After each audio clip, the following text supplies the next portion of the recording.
Magandang araw.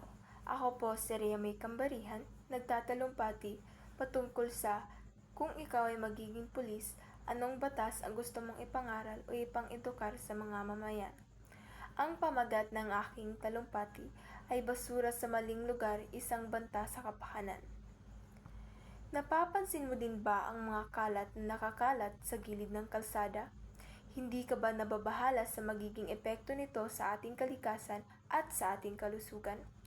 Na sa simpleng pagtatapon lang ay maaaring magdulot ng malaking epekto sa ating kapakanan. Kapag ako'y naging pulis, hindi lang bayan ang aking proprotektahan, pati na rin ang ating kalikasan. Nais kong ipagbigay alam sa kanila na bawat isang piraso ng basura na tinatapon nila sa maling lugar ay may malaking epekto sa ating paligid. Isa sa mga pinakakaraniwang paglabag na madalas hindi nabibigyan ng sapat na pansin ay ang pagtatapon ng basura sa hindi tamang lugar. Nabatay sa Republic Act 9003 o Solid Waste Management Division na ito ay bawal at iligal. Ang RA 9003 ay batas tumutukoy sa tamang pagbubukod-bukod ng basura. Nais nitong maging responsable ang mga mamamayan sa pagpapanatili ng kalinisan at kalusugan ng bawat isa. Ang bawat paglabag ay may multa o parusa.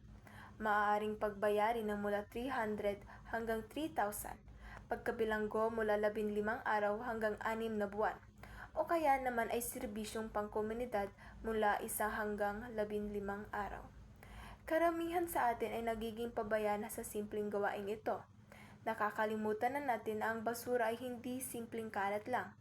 Ito ay nagdudulot ng problema sa ating paligid. At ito rin ay pinagbabawal. Ang hindi tamang pagtatapon ng basura ay nagsasanhi ng polusyon. Ang mga materyales na mahirap mabulok ay naiipon sa tabi ng kalsada, pati na rin sa mga estrero, na nagiging sanhi ng pagsikip ng mga kanal at posibleng pagbaha kapag umuulan. Ang mga basurang itinatapon din sa kapaligiran ay may masamang epekto sa ating kalusugan. Tulad na lamang ng mga panis na pagkain o mga organikong pagkain na hindi na proseso ng maayos ay pwede maging pugad ng mga insekto at mikrobyo na nagdadala ng mga iba't ibang klaseng sakit. At huli, ang pagtatapon ng basura sa hindi tamang lugar ay nakakaapekto sa ating likas na yaman. Ang mga dagat, ilog at kagubatan na pinagkukunan ng hanap buhay ng mga tao o kapwa mamamayan, ngunit ang mga basura ay tinatapon sa lugar na ito, unti-unting masisira ang mga ekosistema na nagpapatibay sa buhay ng ating kalikasan.